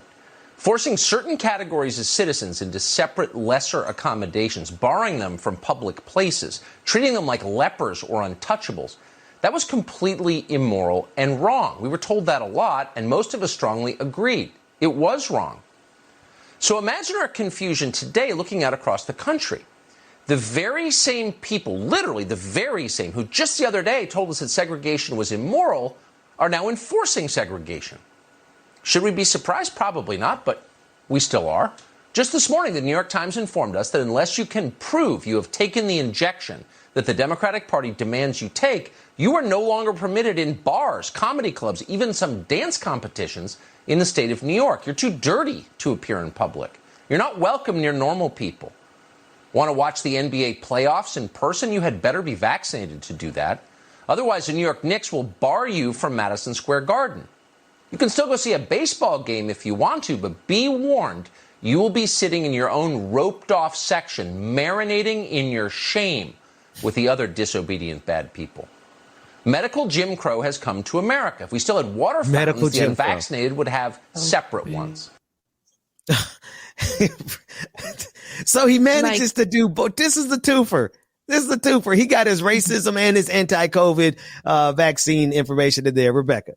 Yeah, no, I mean, it's him talking about, and you know that America loves their sports. So him framing it simply when it comes to the vaccine in that way, saying, hey, you know, the basketball courts aren't letting you in unless you're vaccinated, you know, and what he's saying to who he's speaking to is these Americans who love sports. And they're going to say, well, I'm going to fight for my rights. Right. I'm an American. I'm not getting vaccinated to sit and watch sports. Basketball is our sport. Probably colonized too, but basketball is our sport. And we deserve to have the right to choose if we want to sit in there vaccinated or not. No, you can sit at home and watch it from the TV unvaccinated. Right.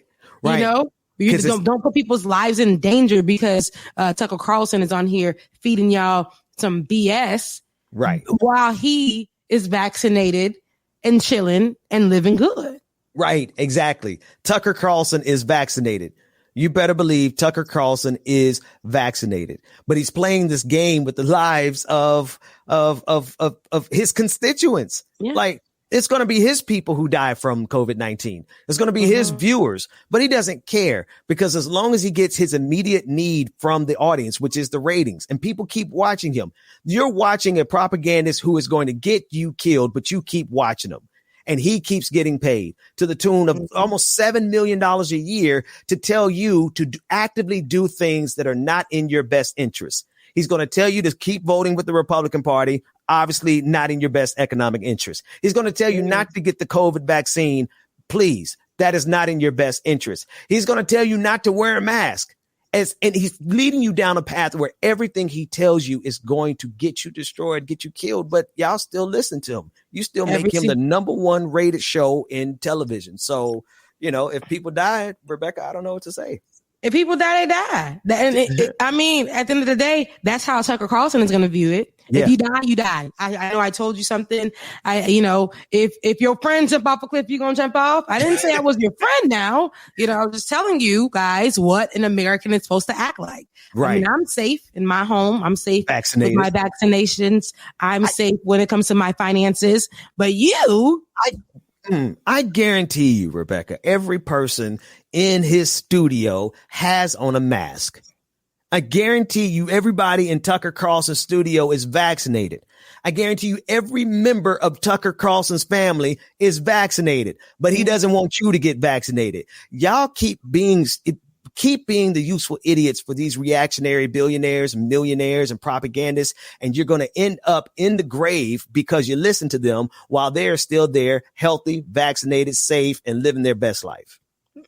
And then they get on here and be like, why do you guys vaccinate yourselves? Let's start a coup. Let's run up the steps of the Capitol. Did you see Tucker Carlson at the Capitol? No, I didn't. He was there?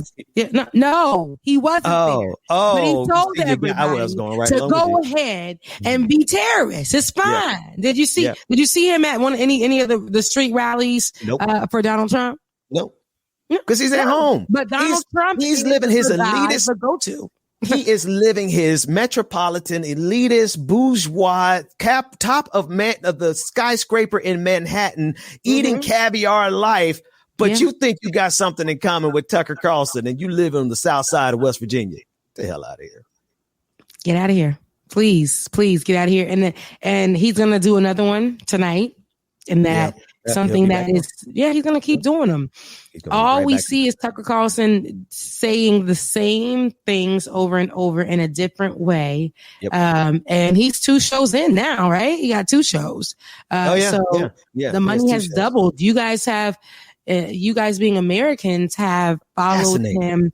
Yeah, it's crazy, right? And you guys have doubled his income. The pandemic, his stance on the pandemic, his stance on the terrorist, the Donald Trump clan. Rebecca, his stance on that has doubled his finances. Go ahead. You hitting on something there, because they reward, this whole system is built on a system of the worst in America, in human society. We are built off of greed. America runs off of greed. Capitalism runs off of greed. Fox News runs off of greed. We reward the very worst in humanity. You just said that they have given Tucker Carlson 2 shows now. The person who is telling them everything that they need to die. The person is telling them don't get a vaccine. The person is telling them don't wear a mask. All the things that they have rewarded their own death sentence. It's like paying your own assassin to come and kill you by surprise. Exactly. That's what you guys are doing. You are paying Tucker Carlson to kill you all. You all fear the white replacement theory. You all fear the death and the demise of your demographic. But listening to Tucker Carlson going to get you killed quicker. And y'all gave him 2 shows. Ain't that something? Ain't that all right? Let's talk about that. No, let me back off of that joke. That was about to be a little too edgy. Let's talk about Candace Owens. It's Thursday. We can't be edgy on. We can be edgy tomorrow. Yeah, Friday. Let's look at. Speaking of segregation, everything is segregation to conservatives except for segregation and actual racism. Here is Candace Owens describing segregation as something that Candace Owens, let's listen. Ago. Brandeis University Assistant Dean Kate Slater, who is white, went on an Instagram screed writing, "Yes, all white people are racist, and that all white people have been conditioned in society where one's racial identity determines life experiences, outcomes, and whiteness is the norm and the default. That includes me." Well, she was quick to clarify, however, that she doesn't hate white people, just whiteness. We need to tell the truth. The left right now is segregationist. We need to start saying that over and over again. They are the party of segregation. That is what they are calling for. They are obsessed with race. They want your children to know that they are either oppressed or they are privileged. And by the way, could you imagine what it is like for me, who has a biracial child, who is being told that your child is going to be literally taught in the school system that they are either half oppressed or half privileged? They talk about what's happening inside the school systems. Everybody cares about their children. They understand what's going on. This pick your gender, the transgender that is going on. And most importantly and most potently, telling children that they need to see race everywhere at the same time. You are not telling them to focus on hard academics. We're not teaching engineering and math anymore. We're teaching critical race theory. And that is because what they want to do is to water down the education system to produce dumber kids, because dumber kids means that you can almost guarantee that they're going to become servants to the government. They will end up on welfare because they have no practical skills. Wait a minute. Did she say dumb? Did Candace Owens just talk about dumb on Fox News? The network that literally has a paper trail, a blood trail of people who died because they listened to Fox News. That kind of dumb. Go ahead, Rebecca. She did. I haven't been to say. Cute hairstyle. She probably has on a cute dress too. She's giving a little ET go home, but I really, she looks like she's not eating anymore. What's not eating? She needs to go eat. She don't want to eat. Like she doesn't look healthy, is what I'm saying. And not about. It's just she doesn't look healthy right now. That she's. I don't like it. But at the same time, though, she and I hope everything's okay with her health wise. Because when we be doing that, next thing they come in and be like, yes, you got to cover all the bases. I got to be just in case there's a health issue. I don't want there to be a health issue with her. On her physical appearance. Okay. Right. But at least you wrote it. At least you dialed it back. You showed lately it's been that kind of thing. Next thing you know, we'd be like, "What's wrong with that person?" And boom, they have like staged something. God forbid that happens with her, though. I mean, whatever. But she just no. We'll be kind. We'll be kind. But anywho, all of that she said. Here's my thing with that, Candace Owens. You went to a school, and we always had to roll back to that because you sued or whatever happened with an instance that happened with you in school where something was like. You had a racial incident. Yeah. And you sued and won, right? And then here's the thing with that though as well. You're saying what our kids are being taught in schools. What our kids were being taught in schools the whole time, though, was just a one-sided story about everything. And it was racist. It was that white people did every single thing. And that we black people came here and were happy to be slaves, to come here and have a life. And that the Native Americans were happy getting genocided to be bipartisan. Right? with the white folks, the colonizers. Hey, Rebecca, I don't mean to interrupt your flow, but you know, bipartisan for you is diversity and inclusion, right? That's exactly what it is now. Yeah, thank you, Ben. It definitely is. You know, I can't stand neither one of them. Okay, and that bipartisan then roll back around. I'm tired of it. And this is what we're looking at right now. Like black and white person here, and it's bipartisan looking for them to be on there, and for her as a black woman to be discussing race in schools, education, because that's one of the hot topics right now, and how we should not be discussing true black history, true history that has black people at the forefront of inventions, that have black people at the forefront of anything that's good. You know, and it's not right for us to speak that way. But honey, sweetie, it's not only about that. When we're learning about math, it could be racist. When we're learning about science, it could be racist. When we're in our dance class, it could be racist. Any part of our education system has racist undertones, racist systems that have been built to put white people first. And so for you to sit here and speak as you are and say that our children, you know, it's not good that our children are being taught the right things about black people. And it's not good that we're calling a thing when it comes to that, and saying what the truth is, where black people sit in this time and where white people sit in this time. It's that we can't do that. And because it's making our kids choose. It's not making our kids choose. It's making our kids smarter. It's making our kids understand and understand what's going on. And then at that point, they can choose what side they want to stick on. But we can say that we taught them the truth. That's what matters. Because being taught that Christopher Columbus was a good man who founded places that he did not found. Right. That is sick. They know, they know, they know, they know, they know, they know, they know, they know, they know, they know, they know, they know. Becca, I need you to help me figure this out. There's a thing that you just said. It just kind of gave me, there's a common thread. There's a reason. There's something that bothers you, Rebecca Azor, that intersects all these things. And I think we could discover it. One, it's diversity and inclusion, right? Why? Just in like one quick sentence, why does diversity and inclusion bother you? Because it's racist. but no, underneath it, like what about it? Because you said one quick sentence and that's it. Because to me, it's racist. Okay, give me four good sentences. It does not. It's not progressive. It doesn't. What diversity and inclusion does is it takes the good black folk and put them at the forefront of to showcase for racist corporations. And, you know, and it all started and it all started, if we go back when it began, when Starbucks had that incident, right? That's when you knew. Then they shut down Starbucks for a day and we were all like, oh, yay, racism is over. Right. And if we can just do this, and that to me was a slap in the face, because I'm like, your whole corporation still moves in that. But because you took a department and you took a black person, and you know that diversity and inclusion team, hey, because if you go on social media and you ask them how big the diversity and inclusion team is, you're gonna get replies directly from that holds on to so much. So it's still built to me in racism. It's saying that one black person can take on the weight of all our racist remarks. Okay, let me move to the next one then. You see, don't get me started. Yeah. Let me move to the next one. So diversity and inclusion, it bothers you because it gives the appearance of progress when it's not really progress. It's racist. Okay, the second thing, why does bipartisanship bother you? Because it's not real.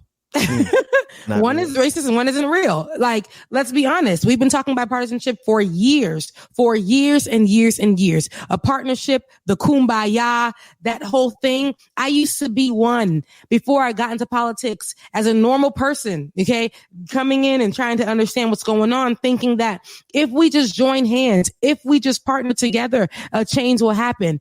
But I've saw people, even when a black man took office and he was speaking the same kind of rhetoric, I saw them disrespect him as well. People in his own party let the people on the other side disrespect him. Easily. And they talked about it being bipartisan for him not to say anything. Okay. It doesn't benefit us. It's one-sided. It isn't real.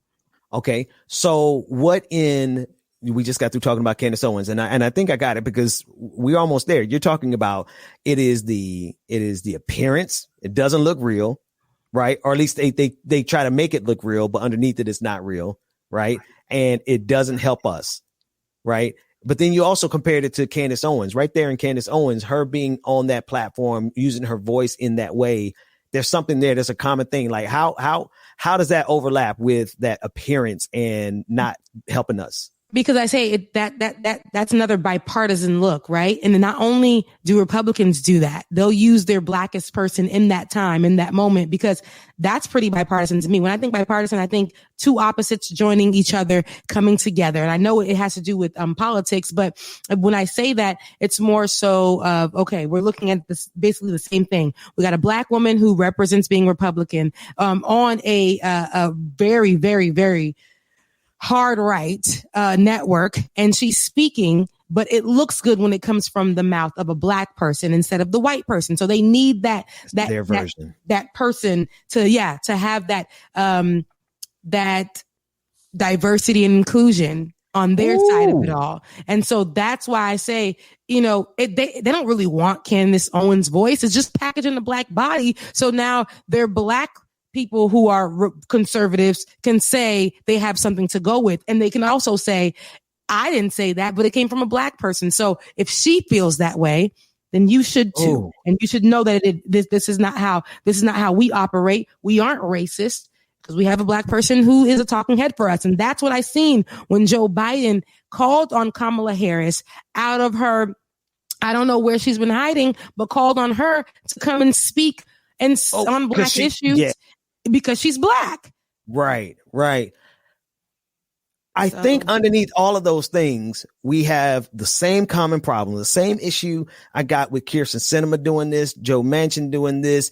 I don't care who it is. All these people who are attempting to reach across the aisle and say that inherently by reaching across the aisle, they're doing something good.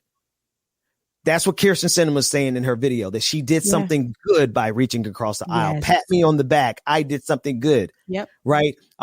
We spoke about racism and we put Kamala Harris up there. We did something good. Right. But at the end of the day, if what comes out of your partnership in your appearance and you being out there and being out in front and look at this symbolism, look at this representation, if the results don't benefit the people, then were you a bipartisan person or were you a traitor? Like if what you do doesn't help us, ain't you betraying us? Am I in the right area? What bothers you about this? Ben, you in the house, you on the street, you in the house this morning. That's exactly what I'm saying. And that's why when I hear it, when I see it, it's just the same thing over and over. I can't be on that side of things. It's not because I'm trying to be radical. It's not because I want to be on the, woke or anything. It is what it is. I'm calling a thing a thing. I'm saying what this exactly is. If we go through our history, did we not just speak to a Senator Jabari, telling us literally ants in his pants, like we got to jump on it right now. Got to do it. People in his own party would be willing to join with the other side to stop what he's doing. That's what they're calling bipartisanship. It doesn't work for what works for us. Okay. Yeah. And that's why I say it's right up the alley with diversity and inclusion. I like the idea when I first heard of diversity and inclusion. I like the idea of how it grew from just that one meeting of Starbucks shutting down. But then when I started to realize, what does the groups look like? How much people are on this team? holding down this billion-trillion-dollar company. You got 4 people nationwide who are holding down the diversity and inclusion team, staying up day and night to hold down your racist BS, to clear it up. And what are the results of what they do? If the results of your diversity and inclusion is not the advancement of the people who are the diversity, then are you actually helping us or are you betraying us? If the results of your bipartisanship is not going to be something that actually benefits the working people of this country, Kyrsten Sinema, then should you be rewarded for bipartisanship or should you be viewed as a traitor? And what she's doing then? To me, the person that you send into another camp, they're either going into that other camp to do something for you or to do something for that other camp. Now, ask yourself the question, who is Kyrsten Sinema really helping? Who is Candace Owens really helping? Who are these reactionaries on the left really helping? Because if you're going into the camp with conservatives to get something, you better get something good for the people. But all you're getting is what conservatives want, Kyrsten Sinema. Yeah. And Kyrsten Sinema is doing exactly what she's supposed to do, right?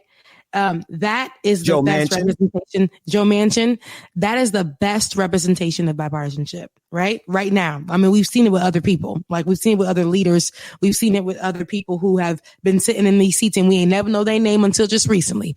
Like they are doing exactly what they've been doing for years. And when they sit down and they say the only way we can save America is if we join hands with the right. And if we join hands with those Republicans, that's where we can make a change right here in America. And that to me is some BS. You are not a warrior, sis. And to use that name is ridiculous. And that's why it bothers you. There's not, it's frustrating because where was the fight? I saw you curtsy. I saw you dance. I saw you mock the fact that we deserve more, right? I saw you mock the fact that poor people who don't have, people who are working for you to stop by on your lunch break to grab a bite to eat. And you have an attitude when you come to the window. We don't deserve anything because of the type of place that we're working in, because $15 is too much while you're making nothing for the nothing that you do 4 days a week. But the one day that you come outside to look like a Karen and in an interview to feel like you need to speak up and help people feel, people feel what you're saying and your mannerisms. I'm done with it, Ben. I've seen it too many times. Because Rebecca, because you inherently know you have the ability, you personally have the ability to quickly identify who is a traitor.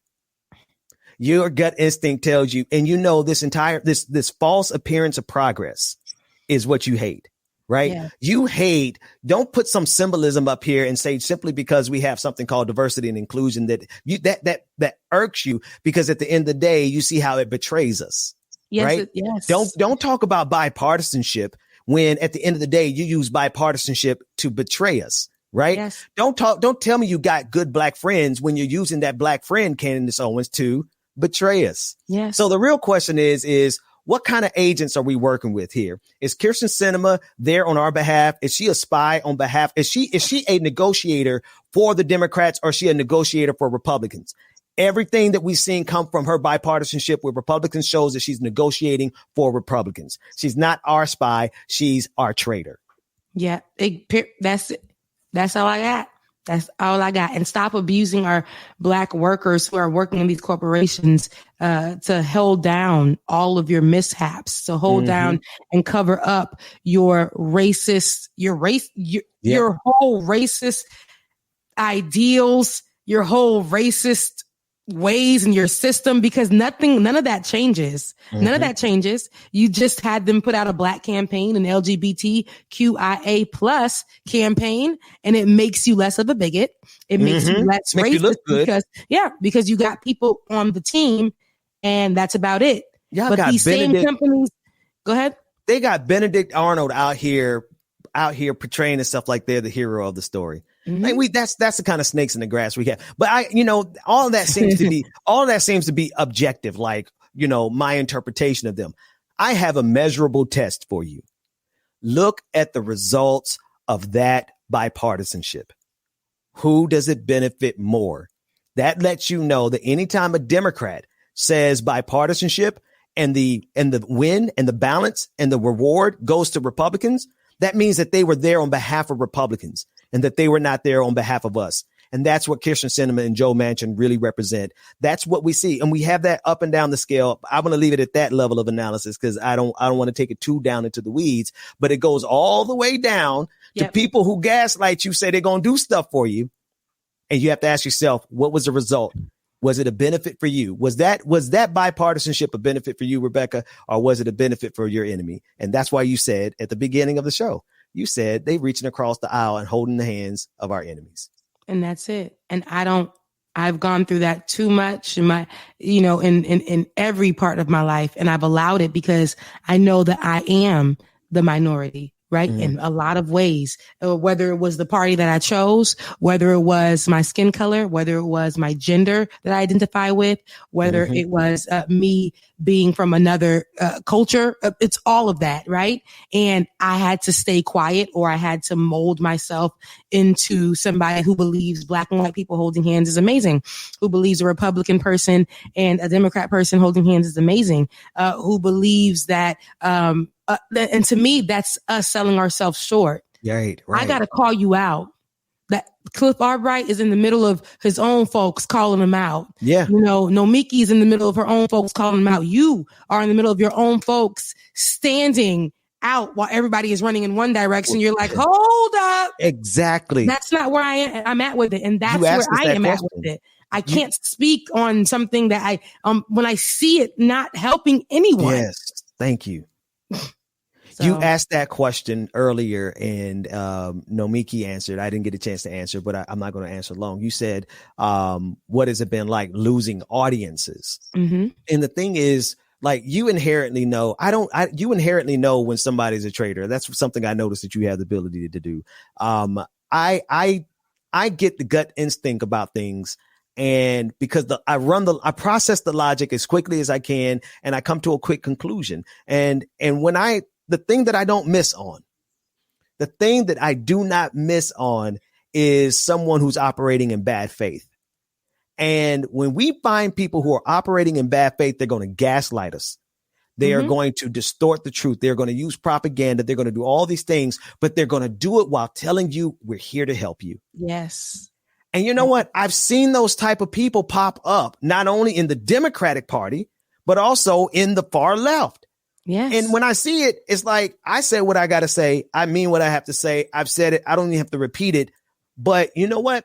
There are people who will leave you and you just got to let them go. Yes. Because if they were not here listening and engaging in good faith to begin with, then they weren't here to ever be on our side. They were always here to be that traitor. They were always here to betray us on behalf of the other team, because if they're listening in good faith, everything that we've been saying, everything that we just called out, whether it be Kirsten Sinema, Joe Manchin, Candace Owens, all of them, we're telling the truth, because at the end of the day, it is a simple test. Who gets the reward from that connection? Yeah. If it's our enemy, then that person who's smiling in our face and saying that they're here to unify us, no, they're not there to help us. They're there to help our enemies.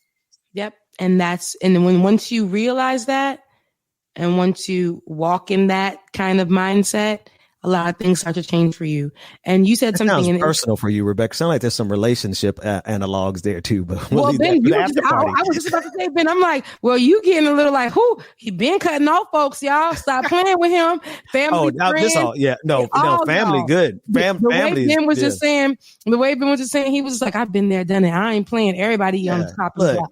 Look, the people I cut off are once I realize somebody is engaging in me and with me in bad faith, when I realize that you never had any intention, Democratic Party, Republican Party, America, when it comes to Black people, you've shown that you never really had any intention to do something for us in the first place. Now, we've been patient and we saved the country from Donald Trump. We did that. But at the end of the day, if you are not there benefiting our community, then we have to ask ourselves the question, what kind of relationship are we in with the Democratic Party? Well, Ben, if y'all are not willing to break this filibuster in order to get HR 1 passed, then you're not even there on behalf of the people who put you there. So we gotta govern ourselves accordingly, Rebecca. We got to govern ourselves accordingly. But everything that you said, I was going to say, like, we have to govern ourselves accordingly. But you made really great points, which we need to use not only in how we move with our political parties, but even in our workspaces. I think you should run in that same energy. And even in your relationships, Ben, you want to put me out. Even in your relationships, I believe that you should walk in that same energy, because once you identify that this thing that they said that they were going to do in this program, or this way that they said they were going to work with, and is going to happen, and it doesn't, you need to look at it for what it is, sis, and walk away, bro. Yeah. If it ain't good, if she ain't good, if it ain't good, if they ain't good, walk away from it, because it's toxic. I really thought that a certain type of party and just representing with that party was going to be good for me. But when I saw changes happening, it was eating me up inside. It was messing with my mental. It was messing me up. I felt like nothing that I say, nothing that I do was working. So me taking myself out of the equation and looking at it from the outside, it was like, you know what? I'm just going to be my own person, my own voice. I want me and handle business like I should, and let my mental health, because I know that I may not be able to change the world, but I could change the neighborhood from where my mama's from in Haiti. I could do that. I may not be able to change the world, but the way that they're going to treat me in my apartment complex, the next Black person will be protected when they move here. There's little things that you can do, because if I walk and be worried about this general stuff that ain't, that I need to worry about what is affecting us, Black folks. Who's the voice for y'all right now? Come on, White House. Who? Come on. Who? No. Who is the real voice for us? Like there are a couple there, but you got to make sure you identify who your real ally is. Like, not the ones really there. I'm talking to Black Cadillac folks commercials, and no offense to the ones that get endorsements. I'm all about luxury living and about your work. I'm really about that. Like, I believe that everybody should be getting paid for their work, whatever it is. And if you make money, live luxury. It's fine. It's great. You came off the top rope with that one. Yeah, and I have no issues with those people in that thing, but just to see activism turning into how it's turning into right now, it's crazy. It's like the celebrity-ness that's attached to it. And I know you can't escape it, because we got people who put Gorilla Glue in their hair that we make celebrities. I get it. I see it. I understand. You got to get your bag.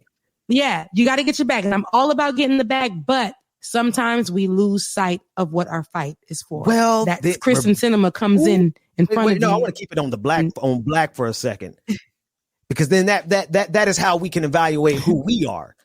See, if you want to ask yourself who you really are to a movement, ask yourself who's getting the most benefit from your relationship, from your bipartisanship. If you out there representing Black folks, we'll talk about progressive another time. White folks don't chime in on this part. This is just for us. If you out there representing Black folks, you got to look at your ledger and say, who is getting the most benefit from me being out here? Is it the people I'm out here representing? Is it Black America? Or is it the people I'm out here making my money from? And you got to make your money. Make your money. But who's getting the benefit? Are your bosses getting the benefit, or the Black community getting the benefit? Yep. All right. That said, same thing. We made it to 10:30. I got to go to work. Yeah, it's the same thing across the board. Put that love analysis from the White House all the way down to your relationship. It's a universal. Are they in there for you? Or are they in there for somebody else or for themselves? Shout out to all of our newest patrons. We're out of time. We did not break it over to the after party, because I want you to do this right here. I need you to do me a personal favor. I don't care if you're watching on Twitch, Twitter, YouTube, or Facebook. I need you to go to the YouTube page for Like It or Not and subscribe to Like It or Not on YouTube. It doesn't cost you a dime. I need you to do it. David is dropping the link across all the platforms. We kept the show open to the public today. I need everyone who listens by podcast, take an extra minute and go over to subscribe to the Like It or Not YouTube page. We need that page to hit 1,000 subscribers so we can cut on all the monetization tools there, so that we can continue to stream over there. We will move gradually over to that YouTube page only, and we want you to be sure to be there to get these subscriptions. We're going to wait for James to come back. To everyone who was a patron yesterday, James is the master of the patron party. He is going to list all the patrons. When he gets here tomorrow, we'll have a combined list. Saturday night is my birthday party. I expect you all to be in the place. It's free. Zoom, come and just dance with us. And that's all I got, Rebecca. What do you have? That is all I got. I mean, we said what we said. I hope that you guys got something out of it. I hope we made you laugh. I hope we made you feel good. I hope we made you think. And we had our amazing guest. Shout out to Senator Jabari and as well as Nomiki. Thank you guys for coming on to the show today, and tune in tomorrow. It's Thursday. I hope that you guys do something good for yourself. Liu Kang, I be seeing you in your little garden or whatever. It's real cute. Thank you for watching us in there. Good energy. So I hope that you guys have a good day, and I am out of here. We'll see you tomorrow. David, take us out. Mean it. Sticks and stones may break my bone, but your words can't hurt me. No, you just can't hurt me.